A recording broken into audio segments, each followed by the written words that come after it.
முதலீட்டாளர்கள் கணக்கெடுத்து உரைத்தனர். நிதி நிறுவனத்தை நோக்கி படையெடுப்பவர்களின் எண்ணிக்கை நாளுக்கு நாள் பெருகத் தொடங்கியது. திருப்பூரிலும் பிற மாவட்டங்களிலும் செயல்பட்டுக் கொண்டிருந்த முகவர்கள் திடீரென தலைமறைவானார்கள். தட்டி கேட்ட முதலீட்டாளர்களிடம் நாளை நாளை என்று பதில் கூறி தட்டி கழித்து வந்தது பாசு நிதி நிறுவனம். இருப்பினும் முன் தேதியிட்ட காசோலைகள் வழங்கியதால் சிலர் சமாதானம் அடைந்தனர். ஆனாலும் பலருக்கு ஏமாற்றமே மிஞ்சியது.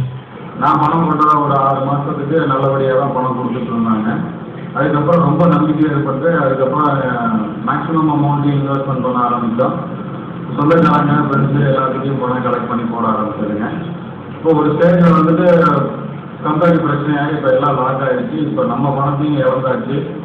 இதுக்கு இடையில சொந்தக்காரங்களுக்கும் பதில் சொல்ல வேண்டிய ஃப்ரெண்ட்ஸுங்களுக்கும் பதில் சொல்ல வேண்டிய கடமையில் இருக்கிறோம்.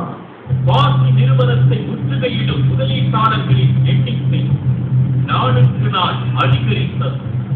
கேள்விகளால் துளைத்தெடுத்தவர்களுக்கு தடைக்காமல் பதில் சொல்லி சமாளித்துக் கொண்டிருந்த பாசி நிறுவன நிர்வாகிகள் ஒரு கட்டத்தில் தங்கள் நிறுவனத்தை பூட்டிவிட்டு தலைமறைவாகினர். தலைமறைவு வாழ்க்கையை முகவர்களும் படிப்படியாக அமல்படுத்த தொடங்கினர். இதன் பின்னர் தான் பாதிக்கப்பட்டவர்கள் திருப்பூர் காவல்துறையினரிடம் புகார் அளித்தனர்.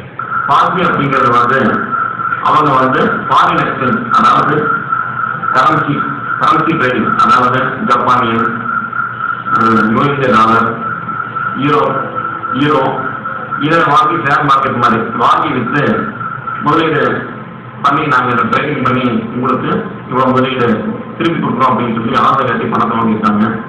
மேக்ஸிமம் ஃபாரின் எக்ஸ்சேஞ்ச் ரெகுலேஷன் பிரகாரமோ அல்லது நம்மளுடைய சட்டரி தகவல் பிரகாரமோ ஒரு குறிப்பிட்ட தொகையான வருஷத்துக்கு மேக்ஸிமம் 1 கோடி ரூபா, எனக்கு தெரிஞ்சு 1 கோடி ரூபா வரைக்கும் தான் இந்த மாதிரி ட்ரேடிங் பண்ண முடியும். பட் இவங்க கவன முறையில் நம்மள்கிட்ட பணத்தெல்லாம் கலெக்ஷன் பண்ணி டெபாசிட்ங்கிற முறையில் கலெக்ஷன் பண்ணி அது கவன முறையில் வேற நாட்டுக்கு வெளிநாடுகளுக்கு டிரான்ஸ்ஃபர் பண்ணியிருக்காங்க. இந்த வழக்கினை விசாரிப்பதற்காக திருப்பூர் மாவட்ட காவல்துறை கண்காணிப்பாளர் தலைமையில் குழு அமைக்கப்பட்டது.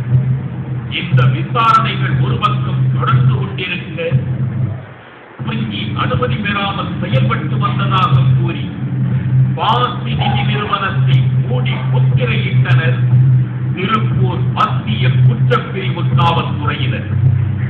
பாசி நிறுவனத்தின் மீது முதலீட்டாளர்கள் உச்சகட்ட கோபத்தில் இருந்த போதுதான் அதன் இயக்குநர்கள் கதிரவன், அவரது மகன் மோகன்ராஜ் மற்றும் பெண் ஊழியர் கமலவள்ளி ஆகியோருக்கு 8/10/2009 அன்று முன்பிணை வழங்கியது சென்னை உயர்நீதிமன்றம்.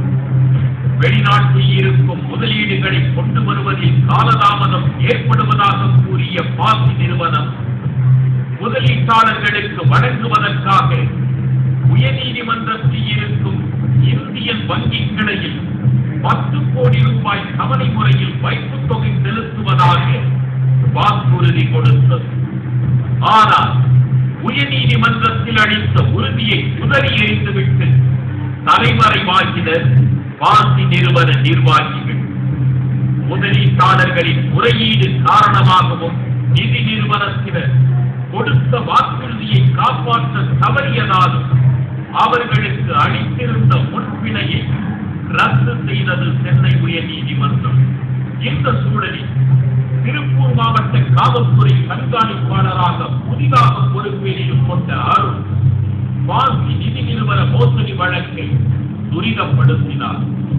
இந்த வழக்கு விசாரணையில் முறையாக செயல்படவில்லை என்ற குற்றச்சாட்டுக்கு ஆளான காவல்துறை கண்காணிப்பாளர் ராஜேந்திரன் உதவிக்கு இடமாற்றம் செய்யப்பட்டார். ஆய்வாளர்கள் மோகன்ராஜ், சண்முகையா ஆகிய இருவரும் பணியிடை நீக்கம் செய்யப்பட்டனர்.